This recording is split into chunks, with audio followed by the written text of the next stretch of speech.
Ready start. महावितरणचे विभाजन करून कृषी आणि बिगर कृषी ग्राहकांसाठी स्वतंत्र कंपन्या स्थापन करणे. एल निनोचे दुष्परिणाम. कोकणातील अवकाळी पाऊस व वणव्यामुळे आंबा काजू उत्पादकांचे नुकसान.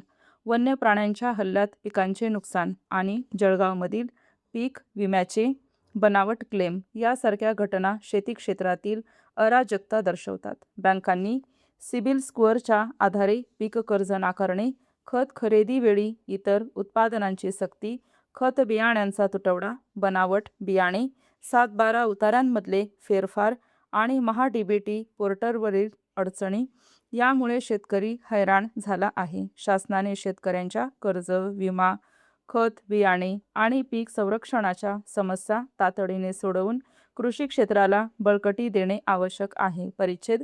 शेतकरी कर्जमाफीवरील 2 जाचक अटी मागे घेण्याची घोषणा मुख्यमंत्री देवेंद्र फडणवीस यांनी विधानसभेत केली. सन 2019च्या महात्मा फुले शेतकरी कर्जमाफी योजनेचा लाभ घेतलेल्या शेतकऱ्यांना आगामी पुण्यश्लोक अहिल्यादेवी होळकर शेतकरी कर्जमाफी योजनेतून वगळण्याची अट मागे घेतली. त्याचप्रमाणे नियमित कर्जफेड करणाऱ्या शेतकऱ्यांना प्रोत्साहनपर लाभ मिळण्यासाठी 2025-26 या वर्षातील कर्ज नियमित भरण्याची जाचक अटही रद्द करण्याची घोषणा केली. मात्र हा दिलासा देत असताना आधी जून आणि नंतर 5 जुलैची मुदत देऊनही या कर्जमाफीची अंमलबजावणी पुन्हा लांबणीवर टाकली आहे.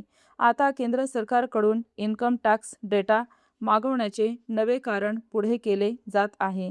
आयकराच्या जाचक अटी लादून जास्तीत जास्त शेतकऱ्यांना अपात्र ठरवणे आणि लाभार्थींची संख्या घटवून सरकारी तिजोरीवरील आर्थिक भार कमी करणे हीच सरकारची खरी पळवाट असल्याचा आरोप शेतकरी संघटना करत आहेत.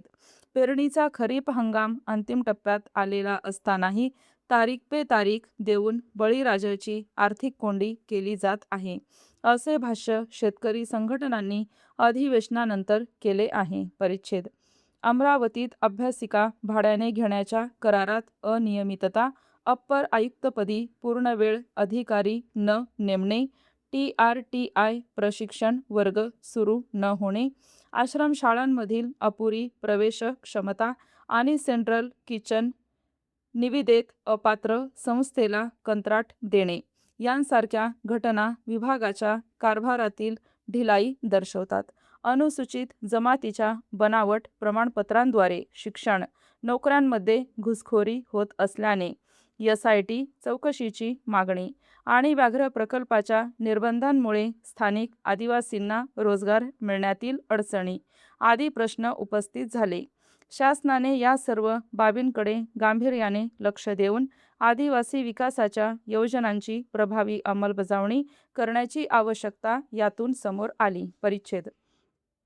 पर्यावरण, वने व जलसंधारण या आघाडीवर राज्याची स्थिती चिंताजनक आहे. डोंबिवली व चिपळूण येथील रासायनिक कारखान्यांमधील स्फोट, सतत होणारे जलप्रदूषण, एकल वापर प्लास्टिक बंदीची ढिसाळ अंमलबजावणी आणि मुंबई उपनगरातील खारफुटी क्षेत्रातील अनधिकृत बांधकामे यामुळे पर्यावरणीय समतोल बिघडला आहे. वणव्यांमुळे होणारे वनस्पती व वन्यजीवांचे नुकसान, बेकायदा वृक्षतोड आणि अजिंठा लेण्यांजवळील मधमाशांच्या पोळ्यांची समस्या या देखील गंभीर बाबी आहेत. भीषण पाणीटंचाई, जलजीवन मिशनची अपूर्ण कामे, धरणांची गळती आणि सिंचन प्रकल्पांतील विलंब यामुळे शेती व पिण्याच्या पाण्याचे संकट वाढले आहे. परिच्छेद.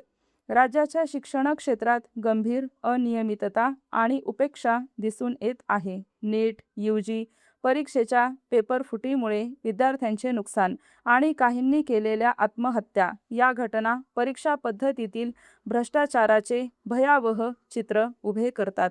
अपंग विद्यार्थ्यांना मुख्य प्रवाहात समाविष्ट करण्याचे अपुरे प्रयत्न आणि अपंग शाळांच्या नूतनीकरणाचे प्रलंबित प्रस्ताव ही देखील दुर्लक्षित बाब आहे. स्टॉप.